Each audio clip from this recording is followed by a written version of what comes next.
Je vais rappeler cette ordonnance de 45, création de la sécurité sociale. Le premier code de la sécurité sociale qui a été édité en 56. Je rappelle juste le départ parce que je trouve que c'est un très beau point de départ et on va voir où on en est arrivé maintenant en 2020. Voilà. Code de la sécurité sociale, livre premier, organisation générale de la sécurité sociale. Disposition générale, article 1er.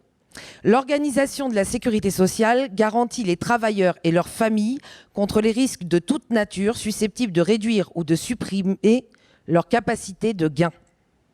Elle couvre également les charges de maternité et les charges de famille.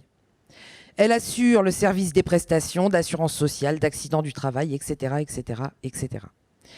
Rappelons aussi le fameux point de départ dont on part, c'est-à-dire on cotise selon ses moyens et on reçoit selon ses besoins.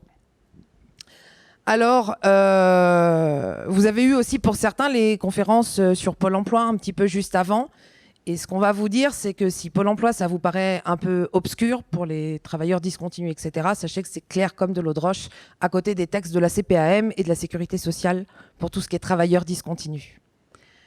On va maintenant du coup vous présenter juste brièvement qui on est, d'où est parti le collectif, et puis après on va avancer, voilà, gentiment comme ça. Alors, nous, notre crise Covid qui nous a fait nous regrouper, comme disait Hassen tout à l'heure, c'était en 2009. Ça s'est appelé l'épisode des recalculés, parce qu'on était à ce moment-là plusieurs intermittents du spectacle. C'est pour ça qu'on est parti du nom Matermitante comme les intermittentes, à avoir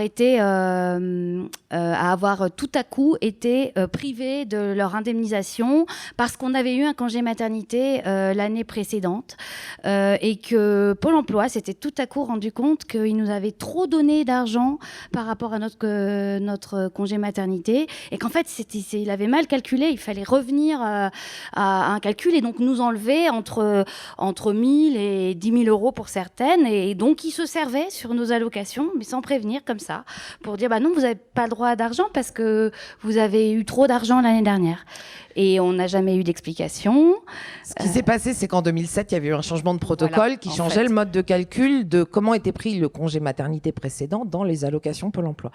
Et ce mode de calcul-là, ils avaient tout bien changé, les nouveaux textes réglementaires, le logiciel était super au taquet, sauf sur le cas des congés maternité, ils avaient oublié de modifier la formule de calcul. Et donc en creusant, d'abord on s'est battu, c'est là qu'on a rencontré la CIP de Île-de-France, notamment parce que ça se passait, on était nombreux à Paris, on s'est regroupés, on est allé occuper des agences Pôle emploi avec nos bébés et tout ça, on a fait pression en les allaitant, en restant, voilà, et on a réussi à obtenir pour cet épisode-là, des remboursements, des annulations de la dette, mais on s'est rendu compte aussi à cette occasion qu'en fait les textes étaient absolument discriminants, c'est-à-dire qu'on ne pouvait pas avoir un congé maternité qui faisait baisser notre allocation l'année d'après, et en creusant, on s'est rendu compte que même les réglementations d'indemnisation du congé maternité pour les emplois discontinus étaient absolument discriminantes, notamment les seuils qu'on demande pour obtenir, alors on va y revenir, hein. Et donc c'est là qu'on s'est organisé et qu'on a créé le collectif Les Matermitantes, qui est devenu une association, et voilà, donc ça fait 11 ans. Et qu'est-ce qu'on fait encore aujourd'hui? On a essentiellement trois axes. On fait de l'information, on soutient des dossiers, on reçoit des tas de mails qu'on aide à défendre leurs droits, des filles qu'on aide des filles, des garçons d'ailleurs, qu'on aide à défendre leurs droits face à un congé maternité ou maladie. On a un travail de vigilance sur les textes, leur application, sur le fonctionnement des CPAM, les décisions politiques, etc. Et si besoin, des revendications, des actions, des communiqués de presse, etc. Voilà en gros ce qu'on fait nous. Alors peut-être qu'après on va juste pour commencer, parce que c'est important d'expliquer la différence qu'il y a entre le traitement d'un congé maternité ou d'un congé maladie, sans rentrer trop dans les détails, entre un travailleur qui est en CDD, on va dire de plus de 3 mois en cours au moment de l'arrêt, ou un CDI, et les travailleurs discontinus, c'est-à-dire ceux qui alternent des périodes chômées et d'emploi, ou voire des périodes pas indemnisées par le chômage, parce que c'est important aussi, ça change tout, et qui cumulent des petits contrats courts. Alors, ce qui se passe, c'est que pour les travailleurs qui sont en CDI ou en CDD de plus de 3 mois, c'est très simple, en fait. C'est-à-dire qu'il y a le principe de subrogation qui existe. C'est-à-dire que vous avez l'employeur qui, vous lui déclarez que vous êtes enceinte. OK, il fait OK, super, tac, vous déclarez tout ça à la Sécu. L'employeur maintient votre salaire. Et puis, c'est la Sécu qui paye à l'employeur. Ça, c'est ce qui se passe pour les travailleurs en CDI, CDD long, etc. Comment ça se passe pour les travailleurs discontinus? Là, c'est un petit peu plus compliqué, c'est-à-dire qu'il faut avoir un nombre d'heures minimum travaillées. Ce nombre d'heures, on a pas mal d'intermittents dans la salle aussi, il est de où vous avez travaillé 600 heures dans l'année précédant votre congé maternité ou votre arrêt maladie. Donc, c'est pas des choses que vous pouvez forcément anticiper, de toute façon. Ou 150 heures dans les 3 mois d'avant. Ou après, il y a plein de règles alternatives. Ça peut être avant conception, avant congé maternité. Mais c'est forcément juste avant, à chaque fois. C'est très précis. C'est-à-dire que vous avez les heures, je sais pas, moi, dans les 3 mois avant, vous aviez 150 heures. Bah non, ça marche pas. C'est pas le bon moment. Donc, il y a vraiment un principe qui est que c'est très aléatoire selon le moment auquel vous tombez enceinte, selon le moment auquel vous tombez malade. On a Renaud tout à l'heure qui nous disait qu'il avait fait Annie Zacasquette, avant, à la conférence, qui disait qu'il avait fait il allait faire une crise cardiaque demain, dans la rue. Et Annie Zacasquette disait qu'il allait se faire soigner par son médecin, ça allait être super, parce qu'il y avait la Sécu, parce que tout ça. Renaud, je voudrais juste savoir, du coup, si tu comptes donc faire ta crise cardiaque demain, est-ce que tu as travaillé 150 heures dans les 3 derniers mois? Là. Non, tu n'as pas travaillé 150 heures, d'autant plus avec le Covid. OK? Est-ce que tu as travaillé 600 heures dans la dernière année? Ouais, bah ouais. La dernière, là, en partant d'aujourd'hui. Ouais, je pense que c'est moi. On se connaît un peu. On se connaît un peu. Je triche. J'ai pris un exemple complice. Donc Renaud, je suis très heureuse de t'apprendre que tu n'auras pas droit à des indemnités maladie du tout.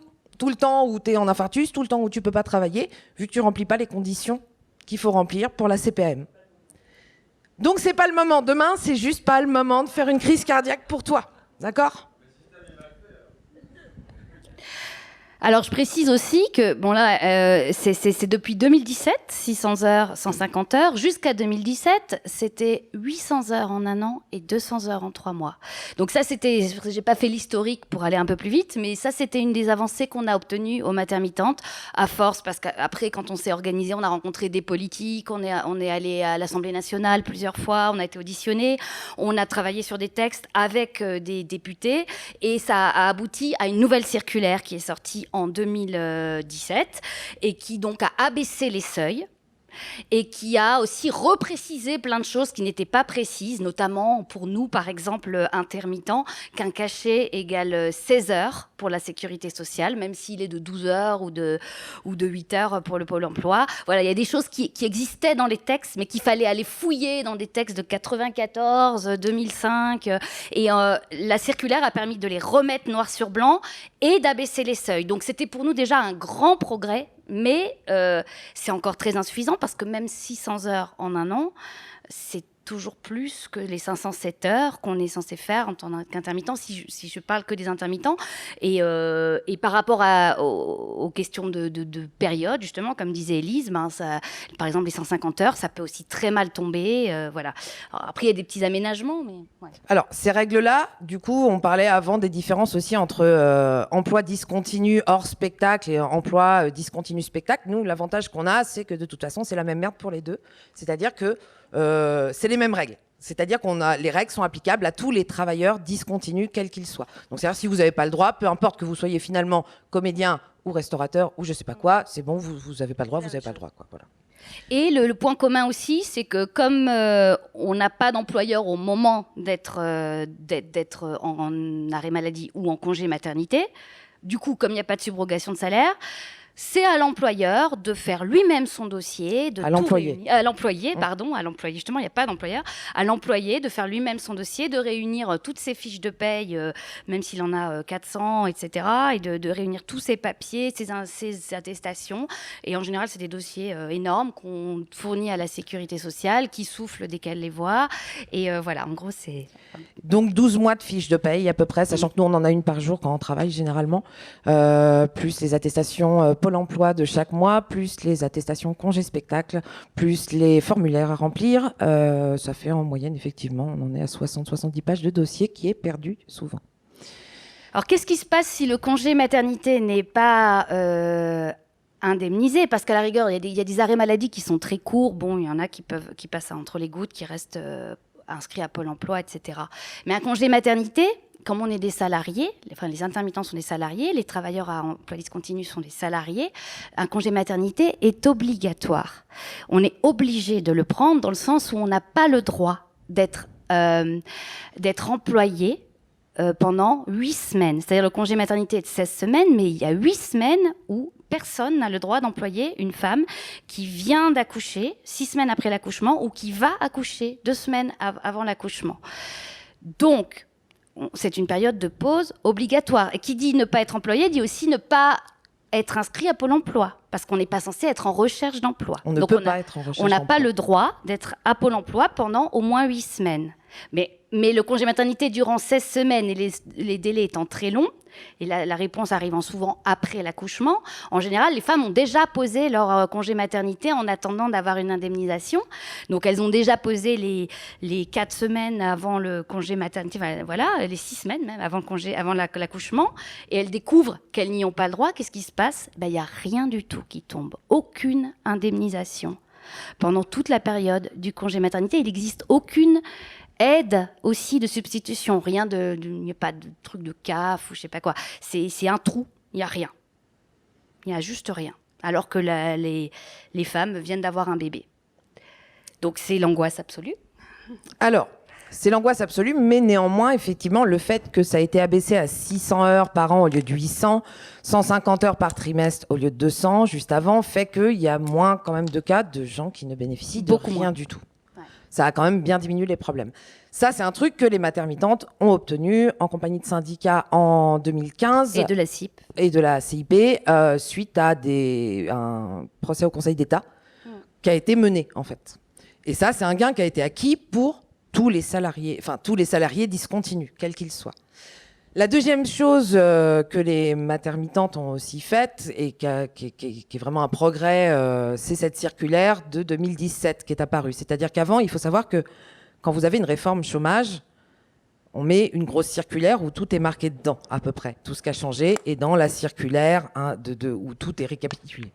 Ça ne marche pas du tout comme ça à la CPM. À la CPM, il n'y a pas une circulaire où tout est marqué dedans. Non. Je vous donne un exemple. Donc dans la circulaire, il y a eu en 2017 tout un travail avec l'Assemblée, etc., où il y a eu cette circulaire qui est sortie, qui était censée être exhaustive, du coup, pour les salariés discontinus. Or, par exemple, cette circulaire de 2017, elle ne dit pas une chose qui est un point fondamental, qui a été oublié ou pas mis ou je sais pas quoi, qui est que pour calculer le montant journalier du congé maladie ou maternité, on doit calculer le salaire de référence. Comment on calcule ce salaire de référence quand c'est quelqu'un qui est en partie indemnisé par Pôle emploi ou pas, en partie travaillant, etc. Et bien ce qu'on fait, c'est qu'on, attention, divise son salaire de référence sur les 12 mois, parce que le calcul se fait forcément sur les 12 mois à chaque fois, par le nombre de jours non indemnisés par Pôle emploi. Travailler, quoi. Non indemnisés par Pôle emploi. Ce qui veut dire que si vous n'êtes pas indemnisé par Pôle emploi, votre salaire est divisé par 365 et pas par le nombre de jours travaillés. D'accord ? Donc vous avez une indemnité extrêmement basse dans ces moments-là. Mais bref, cette circulaire en tout cas de 2017 a été un grand acquis parce que ça, la loi que je vous donne, c'est une de celles qui est très importante, hein, néanmoins, mais qui reste, elle est sur une circulaire de 91, par exemple. Et il faut savoir qu'il n'y a pas de circulaire intégrale. Les agents n'ont pas de circulaire intégrale. Tous les morceaux de loi sont marqués, vous prenez un bout de circulaire de 91, avant il y avait un bout de 2013, vous rajoutiez un bout de 2015. Pour les congés, la prise en compte des congés, c'était sur rien. on ne savait pas, personne ne savait. L'équivalence du nombre d'heures d'un cachet n'existe pas. À l'heure actuelle, il n'existe toujours pas pour les pigistes, par exemple. Les pigistes, s'ils n'ont pas un montant d'argent conséquent, il n'y a pas d'équivalence horaire. Ils n'ont pas d'heures, donc ils n'ont pas de droit. Voilà. Donc ça, c'est important. Donc il y a eu quand même des gros progrès de fait, malgré tout. D'accord ? Beaucoup de choses se sont arrangées, à tel point que nous, on se dit... depuis 2017, ça va mieux. Ça va beaucoup mieux. On peut fermer boutique. Voilà, on peut, parce que nous, on a une ambition dans la vie, on est bénévole, je rappelle. Nous, du coup, Yann, on n'est pas célibataire, on est en couple avec des enfants aussi, et on travaille beaucoup en déplacement. Voilà. Et du coup, notre ambition, nous, c'est de fermer boutique, en fait. De plus à être utile. Mais on peut pas être licencié. Par contre, c'est l'avantage d'être bénévole, du coup, même si on n'a pas le droit, parce que... Alors, donc c'est un état des lieux plutôt chouette quand même. 2015-2017, ça a été vraiment des gros progrès pour les travailleurs discontinus.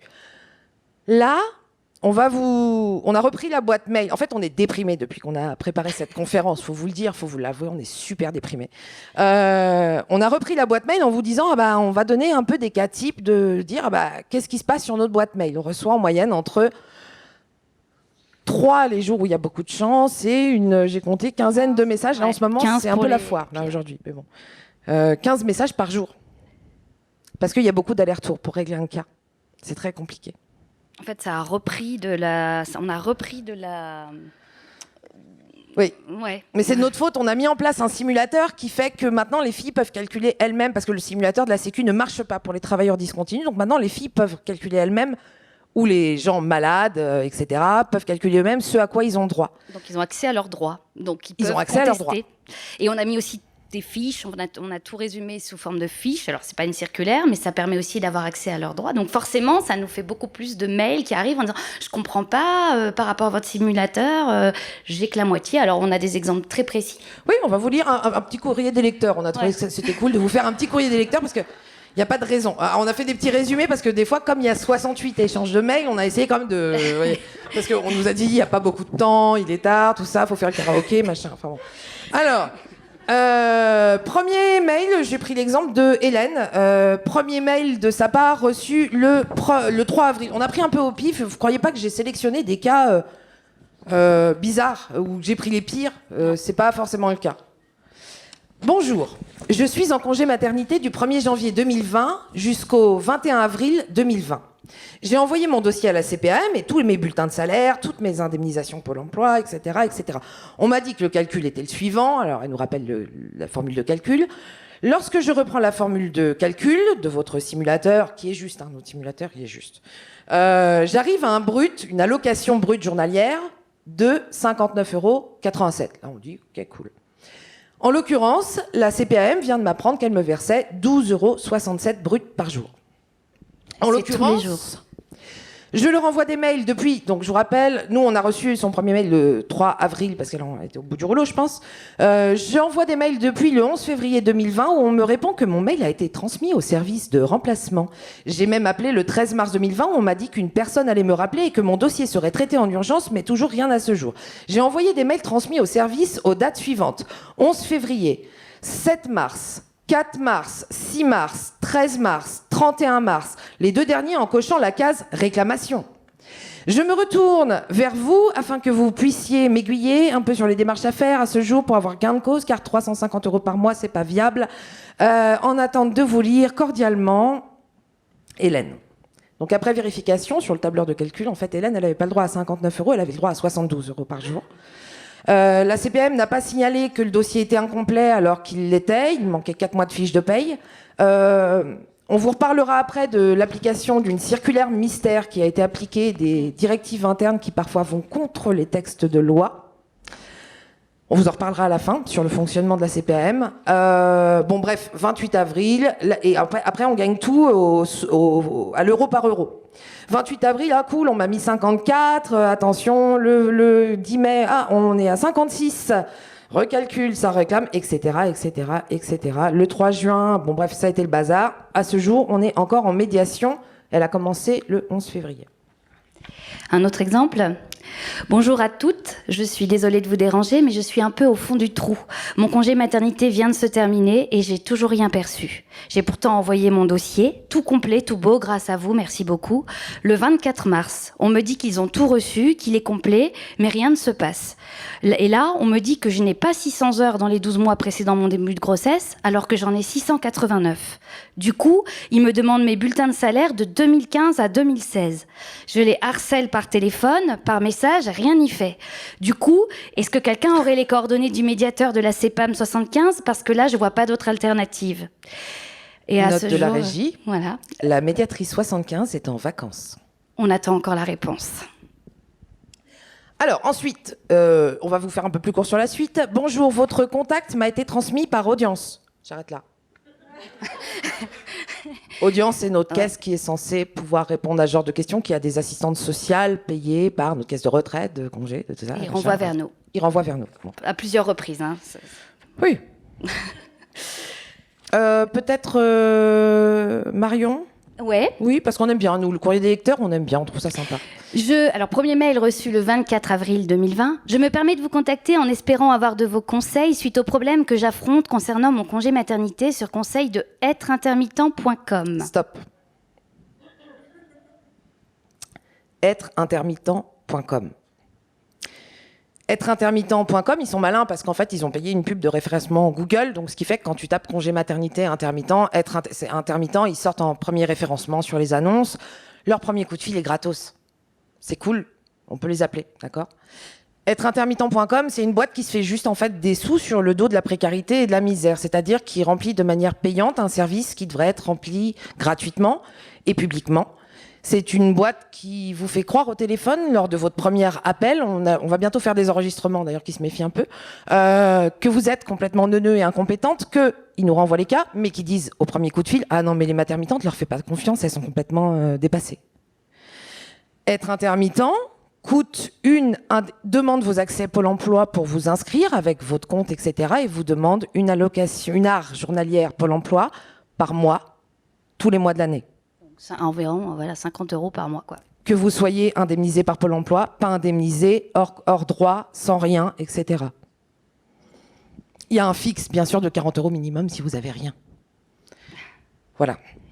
Et on reçoit, on récupère en fait, et là depuis plusieurs années, on récupère régulièrement les dossiers que être intermittent a mal traités, a mal aiguillés ou a laissé en cours de route dès que ça se complique, dès qu'il faut un petit peu contester, et ils viennent vers nous désespérés. On peut continuer, le message de Marion. On va finir le message de Marion juste. Effectivement, son indemnité journalière, la CPM lui dit que c'est 14 € par jour.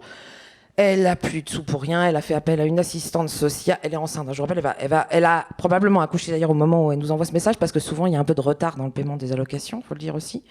Donc elle a dû faire appel à une assistante sociale. Plus de revenus, plus de 1 000 € de découvert, banque qui bloque, 2 enfants en bas âge.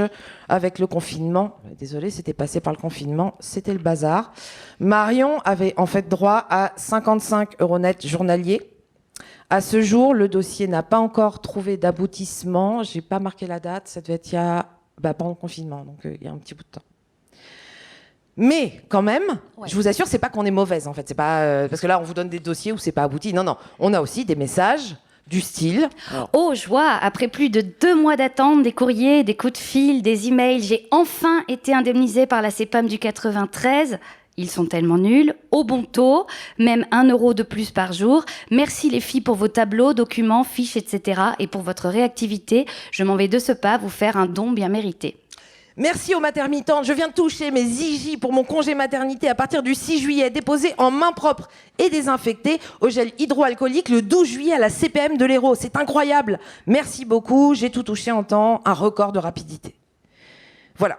Donc, comme on vous a dit, on reçoit en moyenne entre 3 et 15 messages par jour, simplement parce qu'en fait, et encore, il y a le site internet qui est en place, avec les fiches qui sont en place, qui existent depuis le début de l'année, qui n'existaient pas avant, où les filles peuvent aller se renseigner elles-mêmes sur leurs droits. Les droits, vous les cherchez sur le site de la CPM, vous appelez les agents, vous ne les avez pas, personne ne les connaît. Moi, j'ai traité un dossier en Limousin pour une copine à moi.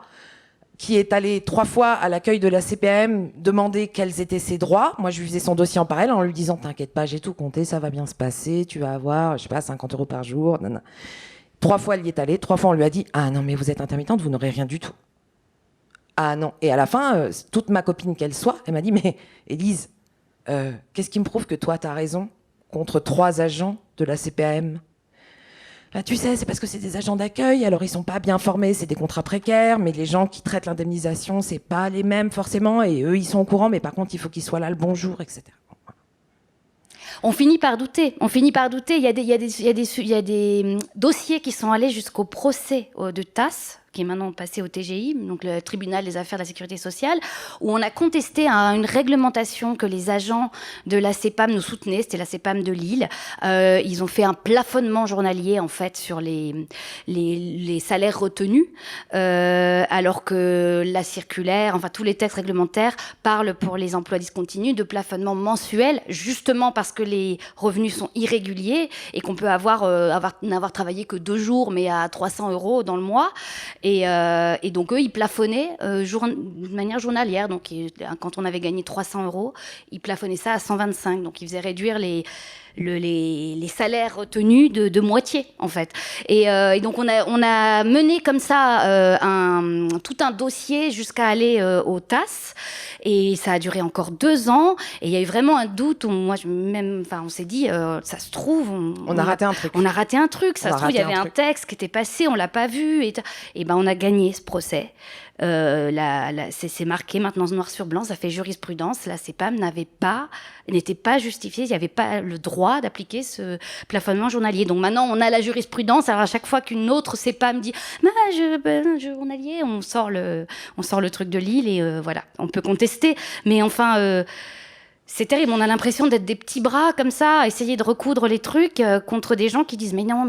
Et en fait, c'est nous qui avons les textes, quoi, qui avons raison à la fin du compte. 97%, j'ai estimé le truc à la louche, en regardant un peu les derniers mois et tout, des dossiers qu'on traite, en fait, c'est des droits auxquels les gens avaient droit. C'est comme si à Pôle emploi, on vous disait un coup, ah bah non, t'as que 10 € de DALOC, tout ça, alors que t'en avais 50. Enfin, ça n'a aucun sens, en fait. Et ça n'existe. Enfin, à Pôle emploi, au moins, le calcul, quand il est fait, on peut le vérifier sur un logiciel. En principe, ça marche, quoi. C'est un ordinateur, ça marche. Là, nous, ça marche jamais. Enfin, ouais, ça marche plutôt quand même mieux qu'à la CPAM. Je suis désolée, Yann. Hein. Ouais, mais quand même, je te jure, ça marche mieux. En gros, 97% des filles qui nous contactent et tout. Alors, c'est rare maintenant de tomber sur celles qui n'ont vraiment pas de droit parce qu'on arrive à trouver des astuces dans les textes réglementaires de maintien de droit, de choses comme ça.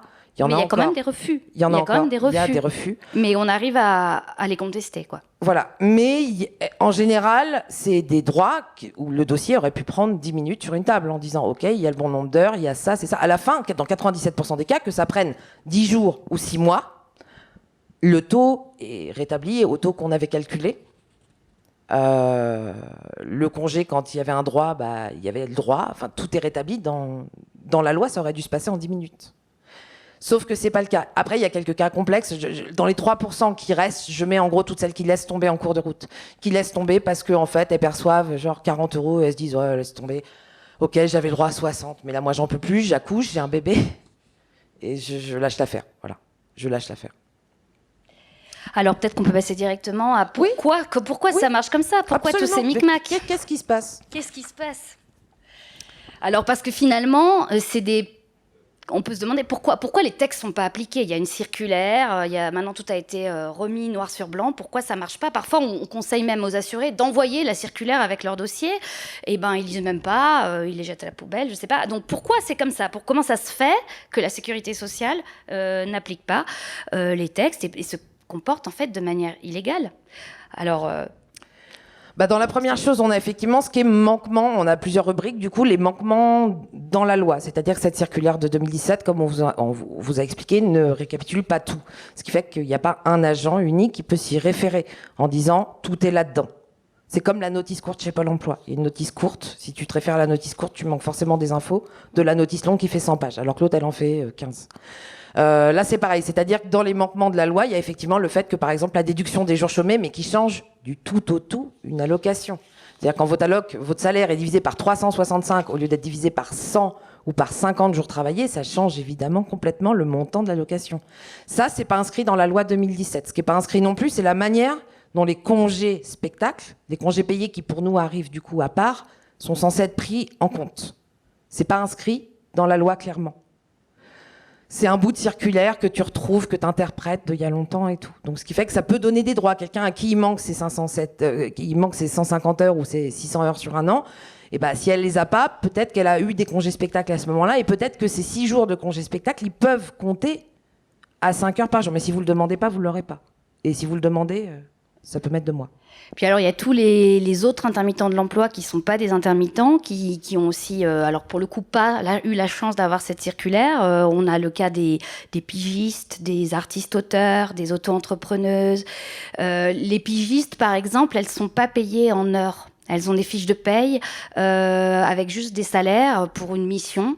Donc en fait, elles ne peuvent pas bénéficier de cet abaissement des seuils qu'on a obtenu. Elles doivent juste justifier d'une cotisation qui doit être de 1015 voilà, fois le SMIC dans l'année. Ouais. Dans la dernière année. Et comme c'est pas des métiers où on gagne énormément, en général, elles l'ont pas. Voilà. Donc on a, par exemple, là récemment, encore hier, aujourd'hui, je sais plus, il y a une pigiste qui nous a écrit. Elle a eu la chance, elle a fait une pige pour une télé, je crois, et du coup, elle a été payée en cachet. Alors ils sont plantés un peu sur le butin de paye, voilà. Et en étant payée en cachet, ça lui fait 16 heures. Donc comme elle a eu plusieurs cachets, oh miracle, elle arrive à avoir 150 heures, donc elle va pouvoir passer dans ce truc et tout entre les gouttes. Mais c'est voilà, ça concerne vraiment pas que les intermittents. On a les artistes auteurs, c'est le flou total. Les auto-entrepreneuses, il y a d'autres systèmes, mais comme il y a aussi de plus en plus de personnes qui se mettent en auto-entreprise et qui maintenant c'est relié à la CEPAM. Il n'y a plus de RSI, de régime de sécurité sociale des indépendants. Donc ça devient, on s'attend au pire. Il y a des tas de... Et puis il y a aussi, une nouveauté, c'est les artistes qui ont donc qui sont intermittentes ou intermittents et qui ont en même temps un CDI à temps partiel, mais très partiel. C'est-à-dire, par exemple, les musiciennes qui donnent des cours en conservatoire et qui ont 6 heures par mois, par exemple, ou 10 heures par mois. Et donc, elles ont un CDI. Donc, comme elles ont un CDI, la CEPAM leur dit, c'est bon. Subrogation. Vous avez subrogation. C'est votre employeur qui vous paye votre congé maternité. Quel est le problème ? Mais il en manque un peu. Oui, c'est-à-dire que la majorité de leur activité est en fait une activité discontinue à côté de l'activité du CDI. Donc il y a tout un micmac à faire avec le fait de faire valoir ce salaire-là par l'employeur, mais ensuite faire quand même un dossier de complément et comment on soustrait ce qu'elle a travaillé en CDI. Enfin même nous des fois on cherche un peu comment convertir un nombre d'heures dans le mois en un nombre de jours travaillés. Enfin voilà. Cette règle des 3 mois juste avant ou de l'année juste avant le dernier contrat précédant le congé ou précédant l'arrêt maladie est vraiment une règle extrêmement discriminante. Parce que si vous auriez été malade ou enceinte 15 jours plus tôt, 1 mois plus tôt, ça passait. Mais là, parce que c'est tombé ce jour-là, ça passe pas. Ta crise cardiaque, demain, ça passe pas. Voilà. Il y a aussi des choses qui sont de l'ordre de ce que j'appelle le triple effet qui se coule sur le lien aussi entre les droits, c'est-à-dire les droits à Pôle emploi et les droits à sécurité sociale. Je vous prends un exemple. Une femme qui n'avait pas assez travaillé, elle n'a pas ses 150 heures, elle n'a pas ses 600 heures, elle n'a pas les règles de cachet, elle n'a aucune règle, on regarde tout, elle n'a rien, parce que notamment, peut-être il y a le Covid qui vient de passer, qu'elle a moins pu travailler. Elle n'a pas ça dans les 12 mois ou dans les 3 mois. Donc, cette femme-là, du coup, aura le droit à 0 de congé maternité. Mais elle sera obligatoirement radiée de Pôle emploi, au moins sur la durée de 8 semaines. D'accord ? Elle touche rien, donc super. Et puis, elle va se réinscrire à Pôle emploi. Et il y a un truc super, c'est que le congé maternité, quand là, il compte à hauteur de... Quand il est indemnisé par la CPAM, il compte à hauteur de 5 heures par jour. C'est-à-dire qu'un congé maternité de 16 semaines vous apporte 112 jours, c'est-à-dire qu'il vous apporte 560 heures pour votre intermittence. Alors après, pour le calcul, c'est des particularités dans lesquelles on ne va pas rentrer, mais vous êtes sûr d'avoir au moins 560 heures. Là, si votre congé il n'a pas été indemnisé par la sécurité sociale, il ne comptera pas pour les 560 heures d'après. Donc vous prenez à la fois la peine de ne pas avoir travaillé avant, le non-droit au congé pendant le congé maternité, ça serait pareil pour un arrêt maladie. longue durée. Parce que l'arrêt maladie longue durée compte aussi à 5 heures par jour. Pareil pour un accident du travail. Ça serait possible aussi. Donc, triple peine. Triple peine, vous n'avez pas eu assez travaillé avant, donc vous n'avez pas droit à un congé maternité. Et vous n'avez pas de chômage derrière parce que vous n'aurez pas assez travaillé et que vous n'aurez pas été indemnisé pendant votre congé. C'est un engrenage, en fait, de précarité. Voilà. Alors maintenant, il y a Audience qui a mis un fonds de solidarité. Il y a quand même des choses qui se sont mises en place depuis 10 ans pour secourir en fait les femmes qui sont vraiment dans ce cas-là et qui leur donnent une toute petite indemnisation. Je ne sais plus si c'est 15 € par jour. Oui, je crois que c'est même selon les cas entre 9 et 15 euros, selon les revenus du foyer, etc. Mais en tout cas, ça permet une chose, ça permet que ces femmes ont une indemnité pendant leur congé. Et Pôle emploi a accepté que même si c'est pas la Sécu qui donne en vrai, ça compte quand même pour les 560 heures et ça rattrape. Le deuxième problème qu'on a aussi, c'est côté, encore une fois, lien entre Pôle emploi et la sécurité sociale, l'arrêt maladie standard et Pôle emploi. Vous cassez une jambe, vous en avez pour 4 mois. Ça compte pas en heures pour votre Pôle emploi derrière, mais ça ne décale pas non plus votre date anniversaire. C'est-à-dire que si vous vous arrêtez, déjà, vous allez avoir probablement peu d'indemnité puisque l'indemnité maladie des travailleurs discontinus, elle est plafonnée à 45 € par jour. Mais ça, c'est si vous aviez beaucoup travaillé, on va dire. Vu que c'est 50%, alors que le congé maternité, lui, est à 100% et maximum autorisé à 89 € par jour. Pareil, faut bien travailler pour avoir ça quand même. Et donc, encore principe de double peine. Le congé, je sais pas s'il y a combien d'intermittents dans la salle, levez la main juste. Est-ce que les intermittents qui ont été malades, un peu beaucoup, ou qui se sont cassés des trucs et tout, combien il y en a parmi vous qui ont été malades un moment, un peu longtemps et tout, d'accord? Sur cela, est-ce que combien ont déclaré un arrêt maladie à la CPAM? Une. En plus. Voilà. Et le non-recours à l'arrêt maladie, on doit vraiment pas coûter cher à la Sécu intermittent. Mais je pense que pour l'emploi, c'est pareil parce que j'avais discuté avec Xavier, je crois, qui m'avait dit pareil, que c'était extrêmement mal indemnisé, qu'il faut tomber sur le coup de bol, d'y avoir droit et tout, et que ça n'a... Alors si, pour les travailleurs discontinus hors spectacle, si t'es indemnisé par Pôle emploi, tes droits Pôle emploi, du coup, comme c'est un capital de jours, il se reporte. Nous, depuis qu'on est passé à la date anniversaire, comme ça s'arrête à une date fixe, ça reporte rien. C'est recalculé à date anniversaire. Alors bien sûr, par contre, l'année d'après, si t'as pas réussi à boucler tes 507 heures en 1 an et que tu les fais en 1 an et 3 mois, et dans ce cas-là, oui, Pôle emploi va te dire, ok, c'est bon, ça passe, mais sauf que t'auras pas été indemnisé par Pôle emploi pendant 3 mois. Donc voilà. La double peine. Oui. Ouais.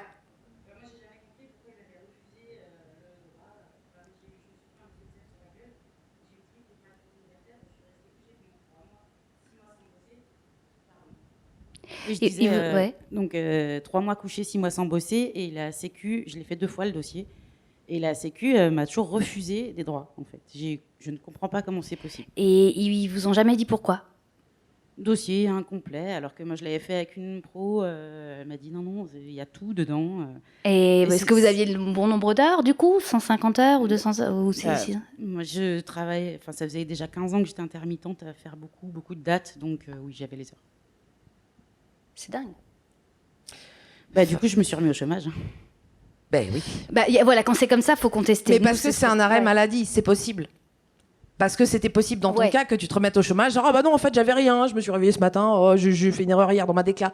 C'est possible. Je ne sais pas dans quelle mesure tout ça est légal. Alors, le non-recours au congé maladie, on sait que maintenant, il y a les télétransmissions de médecins qui transmettent les arrêts directement sur les caisses. A priori, tant qu'il n'est pas posé par l'employé ou qu'il est raccourci par le médecin ou avec je sais pas quel arrangement, du coup on peut récupérer ses droits Pôle emploi. Je sais pas à quel point tout ça c'est légal ou pas. Ce qui est sûr en tout cas que pour le congé maternité, il y a ce problème des 8 semaines. Des 8 semaines où... Mais néanmoins, il y en a moins maintenant, mais il y a encore quelques femmes qui ne déclarent pas leur congé maternité du tout. Et c'est super dangereux. Déjà, c'est illégal. C'est complètement illégal. Ça peut être puni et tout ça. Je sais plus. Mais en plus, c'est dangereux parce qu'elles sont aussi prises en charge en nature par la sécurité sociale pour leur accouchement, etc. Donc, il y a Qu'ils déclarent fortuitement, genre du jour au lendemain, tiens, j'ai accouché, pouf, ah oui, en fait, j'avais pas vu. J'avais un enfant, en fait. Voilà. Parce que t'es pas obligé de le déclarer à un moment quand même, notamment au niveau du livret de famille et tout ça. Mais ça existe encore, en tout cas. Si on continue la liste pardon, des choses qui manquent, non, oui. Je vais juste poser une question, pardon. Ah, pardon. Désolé. Non, moi, ce que j'arrive pas à comprendre, quel est l'intérêt, en fait, de la CPAM, en fait? Pourquoi il y a autant de problèmes et est-ce qu'il y a un enjeu derrière ou quelle est la raison? Oui, il y a un enjeu économique. On va justement en passer là. On C'est va le y côté venir. obscur de la force, quoi. Ouais, c'est le côté obscur de la C'est force. complètement en lien avec ce qu'on a vu, c'est un enjeu complètement économique. On va vous dire ce qu'on a constaté. On va y passer même là maintenant. On va je passer pense. maintenant, il y avait une petite liste de choses qu'on peut, mais on les mettra à la fin. Oui, Des choses absolument. Qui peuvent être absolument. encore améliorées. Justement, ouais, on va venir à ça. En fait, les CPAM sont des structures de droit privé avec une gestion privée. Ça veut dire qu'elles sont gérées par ceux qui sortent de l'école, là, qu'on a vu. Qui doit avoir la- changé, peut-être un ouais. peu plus encore. La haute école de cadres de la sécurité sociale, qui donc deviennent des cadres qui managent une agence. Et donc les cadres, ils essayent de faire, ils ont des objectifs de rentabilité, des objectifs d'économie pour pas perdre trop de sous, ils doivent calculer ça comme ça. Et donc, ce qu'on a constaté, c'est qu'il y avait des consignes internes. Et absolument pas transparente, absolument pas officielle. Donc c'est pas la loi qu'on peut trouver sur les J-France que nul n'est censé ignorer. C'est des petites consignes comme ça. C'est-à-dire qu'il y a des agents qui nous disent ah mais non mais c'est plus comme ça que ça marche maintenant. Maintenant là depuis 3 mois maintenant on compte plus, on compte que les jours, on compte que les mois où l'assuré n'a pas du tout travaillé si on veut déduire les jours chômés. Hein, mais d'où sort cette loi? Ah bah si c'est une loi. Mais donne-nous le texte. Ah non mais c'est une loi. Voilà, puis il nous donne jamais le texte. Ça, c'était en janvier. On a eu ce problème-là. Alors, ça commence par un dossier d'une CPM. On se dit, OK, c'est un agent qui s'est raté. Bon, voilà. 2 CPM touchés. 3, 4, 5, 6, 7. Et sur tout le territoire. Sur tout le territoire. Là, on fait, OK, il y a un truc qui bug. Donc, dans ces cas-là, nous, on essaye de se renseigner. Personne ne nous donne le texte. On se tape quand même le plan de loi finance, sécurité sociale de 450, 600 pages, etc. pour essayer de voir, putain, il y a un truc qu'on a raté. Encore une fois, il y a un truc qu'on a raté. On n'a pas vu. Les filles, en fait, pour vous donner une idée, celle qui touchait tout à l'heure 12 € au lieu de 72 €, elle a été touchée par ça. Ne déduire les jours chômés indemnisés par Pôle emploi que des jours où on a entièrement chômé chez un intermittent, ça n'existe quasiment pas. On a forcément bossé au moins un jour dans le mois. Donc, tous ces jours-là, du coup, ils divisaient pas. Ils les enlevaient pas du diviseur. C'était divisé, du coup, si tu avais un mois chômé, c'était divisé par ton nombre de jours travaillés, par 365, moins 30, puis moins le nombre de jours travaillés en gros, quoi. Mais t'avais que 30 jours chômés en plus, et pas 200 ou je sais pas quoi, d'accord?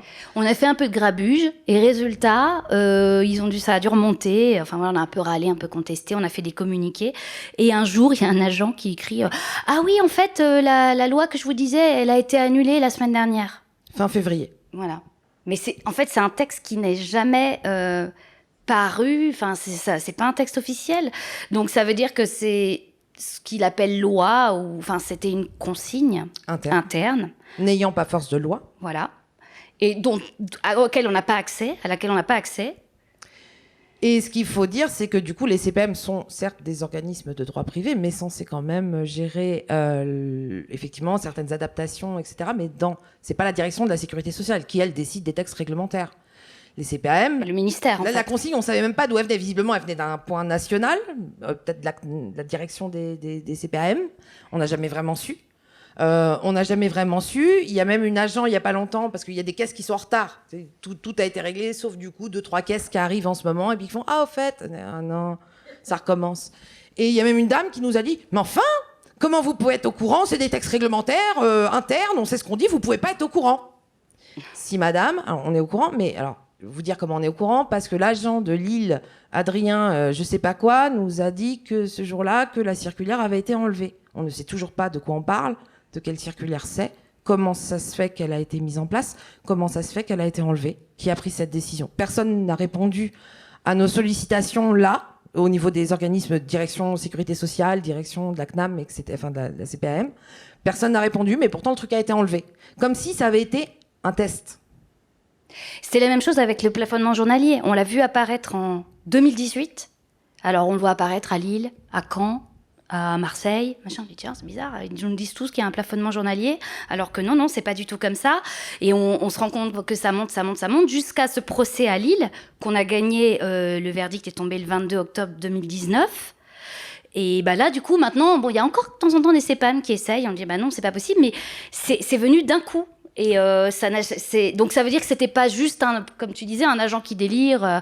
C'était vraiment une consigne à l'intérieur et qui sans doute sont des consignes qui sont là pour dire oh là là, enfin on imagine qu'il y a un manager qui dit oh là là, là il faut absolument faire des économies sur ce type d'indemnisation, ah non mais il faut appliquer un plafonnement, c'est pas possible, on peut pas leur donner tant d'indemnisation par mois pour leur congé, voilà, alors que le texte, la circulaire, on était liés à la rédaction de cette circulaire, elle a pris des années à être rédigée avec des députés démocratiquement.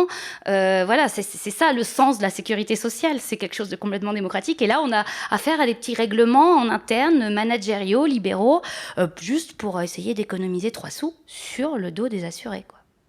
Et c'est exactement ce qu'elle dit dans la sociale, en fait. C'est le passage de l'ère du politique à l'ère de l'économique, en fait. Le problème qu'on rencontre, finalement, est assez cohérent, que ce soit entre Pôle emploi, entre la Sécu.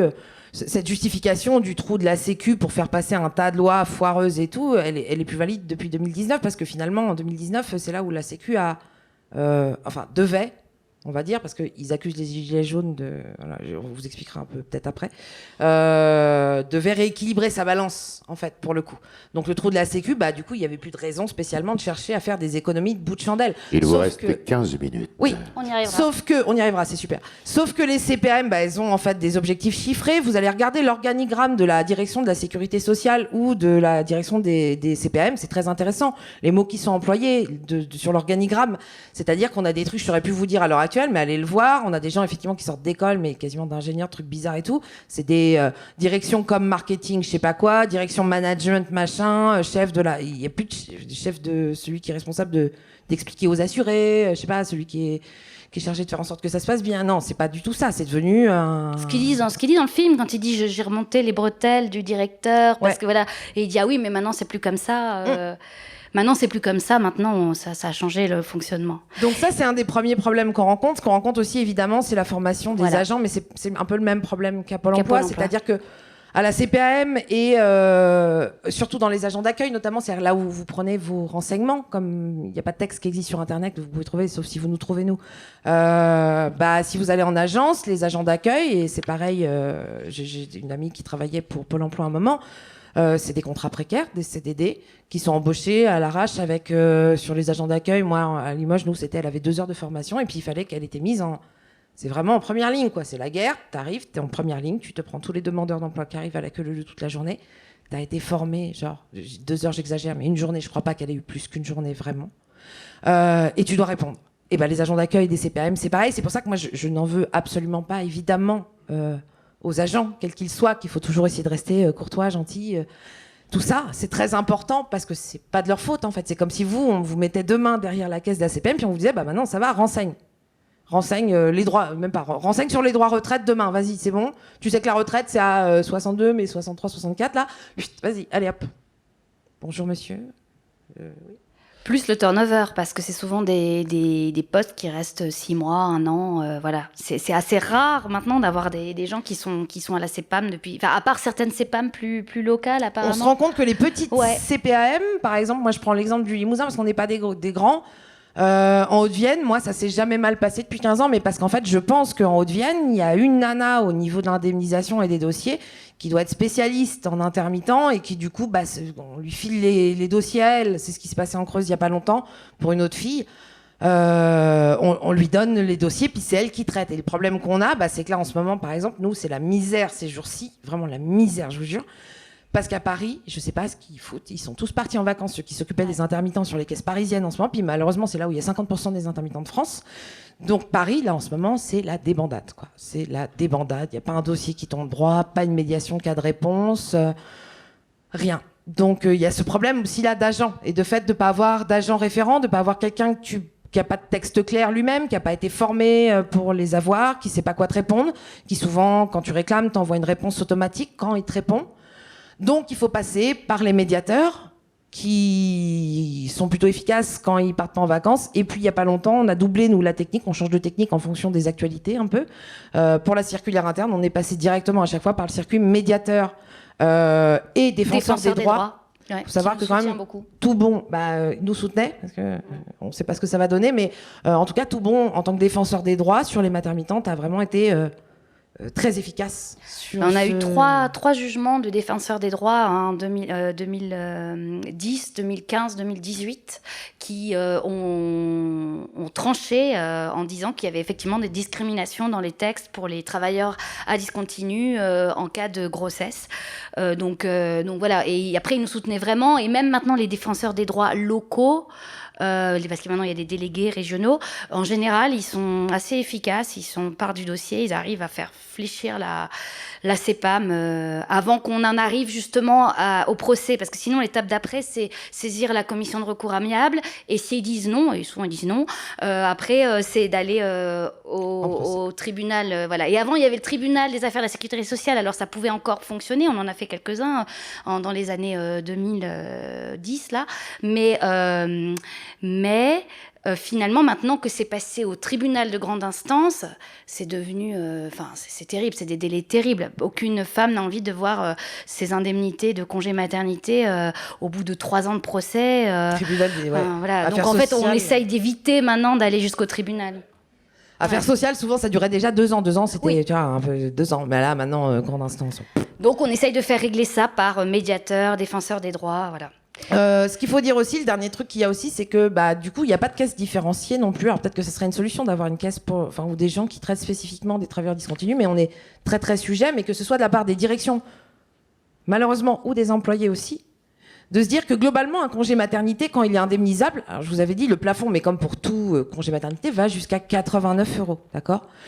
Le salarié, il a une subrogation, c'est-à-dire que le salarié continue, il a une subrogation, c'est-à-dire qu'il touche la même chose que son salaire pendant son congé. Mais effectivement, vous allez me dire par là, un intermittent, si on redivise bien, qu'il a été indemnisé comme il faut par Pôle emploi pendant tout le temps et tout, on redivise son salaire par à peu près le nombre de jours, un peu plus.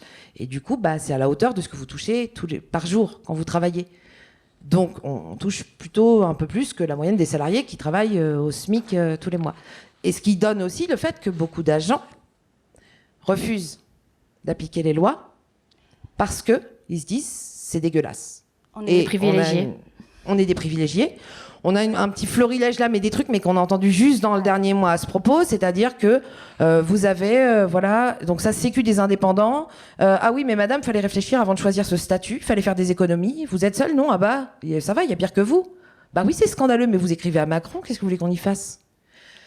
Mais enfin, madame, un enfant, ça se planifie. Il y a le cas, tu vas nous parler du cas des Bouches-du-Rhône, peut-être. Tu te souviens, celui à qui on a dit que les travailleurs discontinus... Oui.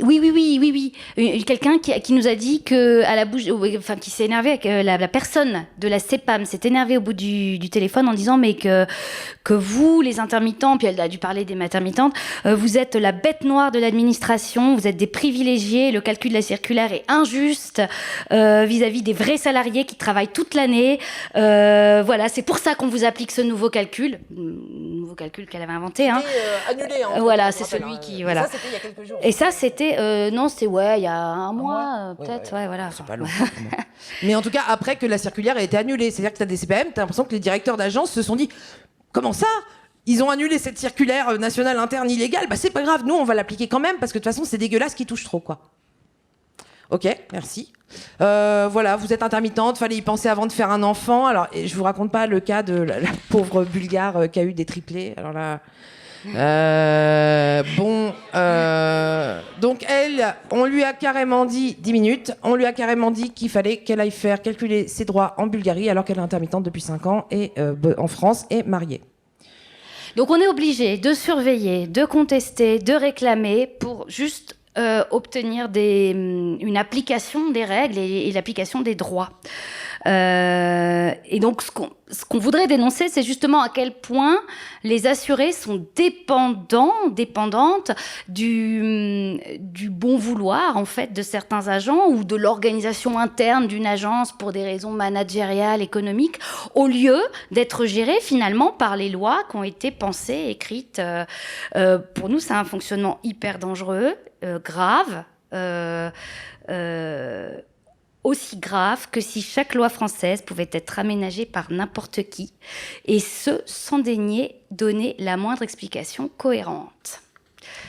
Bien sûr, tout ça, ça touche majoritairement comme à Pôle emploi. En fait, c'est tout à fait dans l'axe, ce qui s'est passé avec la circulaire interne et la CPM, c'est tout à fait dans l'axe de ce qui se passe avec la réforme qui devait être appliquée au 1er septembre pour les travailleurs discontinus et qui serait reportée à janvier. Hélas, sauf si on arrive à l'annuler avant, c'est de pénaliser ceux qui sont en contrat court parce que c'est inadmissible que quelqu'un en contrat court ou que petit contrat de jour en jour puisse toucher plus que quelqu'un qui est à plein temps. On est sur la même règle, sauf qu'il y a une petite différence.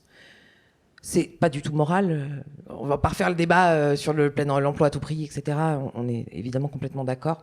On parle quand même là de gens malades ou de femmes enceintes qui donc ne... Alors, vous allez me dire, oui, on choisit d'être enceinte, ok, bon, oui, si tu veux.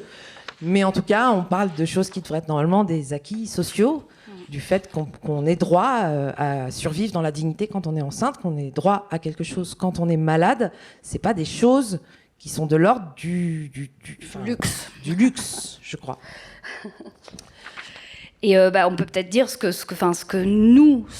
qu'on verrait comme horizon à la manière d'un modèle, c'est en fait un accès automatique à une indemnisation du congé maternité ou maladie, tout simplement. Et c'est pas une aberration, tout simplement parce que la Charte des droits fondamentaux de l'Union européenne en parle à l'article 33, afin de pouvoir concilier vie familiale et vie professionnelle, toute personne a le droit à un congé de maternité payé.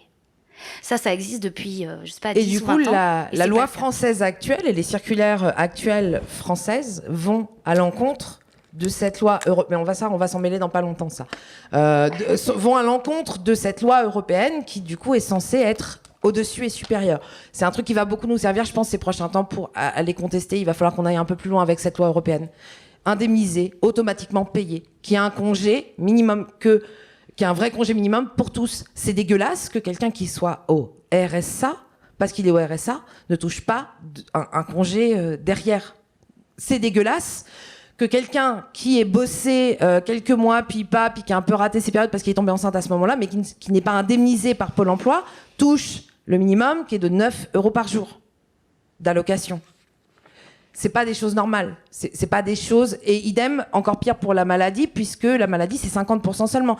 C'est pas normal que quelqu'un en ALD, les derniers cas qu'on a traités, se retrouve avec 9 € par jour avec un cancer du sein. C'est pas normal que j'ai au téléphone, il y a encore 2 semaines, une nana qui me dise que elle va pas avoir le droit à son ALD et tout, mais c'est une récidive de cancer. Le truc est métastasé au niveau de la tête et poumons et foie. Mais elle va continuer à travailler parce que sinon elle a le droit à rien. Ça, c'est pas normal. C'est pas normal non plus, d'ailleurs, que quelqu'un en ALD soit indemnisé à hauteur de 50% dans le maximum de 45 €. Je vous jure, mais ça veut dire quasiment que vous faites un temps plein pour arriver à ces 45 €. Bien sûr, s'il y a des jours chômés, ça compense pas. Donc ça veut dire que souvent, les gens en maladie se retrouvent entre 20 et 30 € par jour. C'est pas normal que l'ALD, l'affection longue durée, ne soit pas indemnisée à 100% pour nous, comme la maladie, comme c'est le cas pour le congé maternité. Le congé maternité est indemnisé à 100%, pas l'affection longue durée de la liste 30 de la CPM, c'est-à-dire les cancers, tumeurs, maladies rénales, etc., etc. Et puis, pourquoi un seuil ? Pourquoi un seuil pour arriver à ça ? Pourquoi une période ? Pourquoi on n'est pas sur une souplesse de période glissante ? Enfin voilà, quelque chose de plus automatique. Et sans parler, alors là c'est une ouverture, mais du fait que le congé paternité en France, alors pour les enfants pas discontinus encore plus, est quasiment inexistant. Il est de 11 jours et aucun intermittent ne le prend parce qu'il n'y a aucun intérêt. Et le congé parental, c'est aussi donc, congé parental, c'est après le congé maternité. Si on veut s'arrêter 6 mois ou 1 an pour s'occuper de son enfant, il est quasiment inexistant aussi.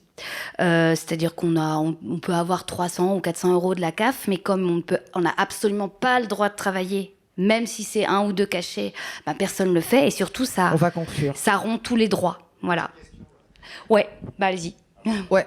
C'était juste peut-être par rapport à ce que dit le film, sur l'histoire de la Sécu, comment moi je l'ai compris, peut-être ça peut expliquer comment ça se passe. C'est-à-dire que c'était pas étatisé pendant les 20 premières années, c'était vraiment les salariés qui géraient. Peut-être qu'il y a quelque chose de cette culture-là qui est resté, même s'il y a eu le paritarisme, etc., et que c'est étatisé enfin bon, je refais pas le film, quoi, hein, mais et que la loi fait pas tout le temps force de loi, qu'on a perdu les avantages avec la gestion paritaire, mais il y a peut-être cette culture-là qui reste. Et je sais pas, peut-être il y a de ça aussi. Et petite précision, dans le privé, il n'y a pas de subrogation automatique. Moi, je sais que quand tu n'as pas un an d'ancienneté avec un CDI ou un CDD, tu n'as pas forcément le complément par rapport au plafond Sécu. C'est-à-dire, si tu as un an d'ancienneté dans ta boîte, ils prennent des assurances, c'est automatique, ils sont obligés, tu vois, et tu touches ta paye entière. Mais si tu n'as pas un an d'ancienneté, ils te filent le minimum Sécu. Le minimum ou le plafond? Eh ben, je sais pas. Parce je que sais nous, pas le on détail, dépasse pas le plafond. Je sais pas précisément comment ça marche. Ouais. Mais je sais que c'est pas automatique tout le temps non plus. Mais personne n'aurait aucune indemnisation avec un contrat long, interrompu. Ah oui, ouais. Et sinon, quand même, merci, c'est édifiant. Enfin, c'est flippant, mais c'est édifiant votre. Et peut-être, merci on est alors dire quand même quelque chose. Pourquoi la conférence qu'on fait aujourd'hui, c'est qu'en fait, vous savez que ça fait des années qu'on travaille ensemble, et c'est la première fois qu'on se voit en vrai aujourd'hui parce qu'Amandine est à Berlin, moi je suis à Limoges. Mais non, mais on était contentes. Ouais. Et effectivement, on a toujours été un noyau dur de 3 ou 4. On est 3 ou 4. 3 ou 4 derrière les maternitantes. Et c'est pour ça aussi que c'était très intéressant d'avoir cette conférence organisée, parce que nous, ça nous a permis de prendre un peu de recul sur ce qui y passait. Et on se disait, depuis 2017, ça va beaucoup mieux. Et on s'est rendu compte qu'en fait, c'était la cata. D'où le fait qu'on disait qu'on était déprimés. Que c'était la cata. Ce qui nous inquiète aussi, c'est la situation. On n'a pas le temps d'en parler, mais pour conclure, de dire que là, la Sécu était à peu près revenue à l'équilibre. Donc en fait, les volontés d'économie, on pouvait se dire que peut-être ils allaient dire, voilà. Le problème, c'est qu'entre-temps, il y a eu la crise Gilets jaunes qui est passée, le fait qu'ils avaient tout misé sur la CSG-CRDS, qui finançait aussi en partie la sécurité sociale, que bien sûr, entre-temps, il y a eu les taux abaissés, donc ils disent, merde, en fait, en 2019, on n'est pas positif, mais du coup, il y a un trou qui se recrée. Et là, tout de suite, la crise Covid le gouvernement ajouterait à la dette de la Sécu, donc il serait, du coup, le remboursement serait plus en 2024, mais en 2033, le gouvernement ajouterait une dette de plus de 130 milliards d'euros sur le compte de la sécurité sociale, avec tous les arrêts maladie qu'il y a eu, les machins, etc., tout. Que donc, là, il va y avoir des réunions pour savoir comment on rembourse, bien sûr, l'argent des hôpitaux donné en plus est pris dessus et tout, et là, ils convoquent les partenaires sociaux pour dire, voilà, maintenant, vous prenez une dette de 131 milliards, maintenant, comment on fait? Et j'ai très peur, moi, que pour la suite, ça annonce pas des heures très favorables, mais de même que pour Pôle emploi, l'activité partielle qui a été prise en charge à hauteur d'un tiers par l'UNEDIC et de 2 tiers par l'État va forcément faire qu'un peu plus enfoncer les droits des chômeurs. Et la question qui a à se poser, c'est vraiment celle-là. Dans le film, on nous dit, voilà, l'économie qui a laissé place sur le politique, et à quel moment on décide, nous, que le politique, parce que je pense qu'on peut le décider, nous, va reprendre la place sur l'économie. Je pense qu'il va falloir avancer. Merci les maternitantes. C'était Amandine et Élise pour clôturer cette journée conférence. Merci également à Yann, merci Samuel, merci à Seine, merci la CIP 42, merci le Méliès et merci la Sécurité sociale, merci Saint-Étienne.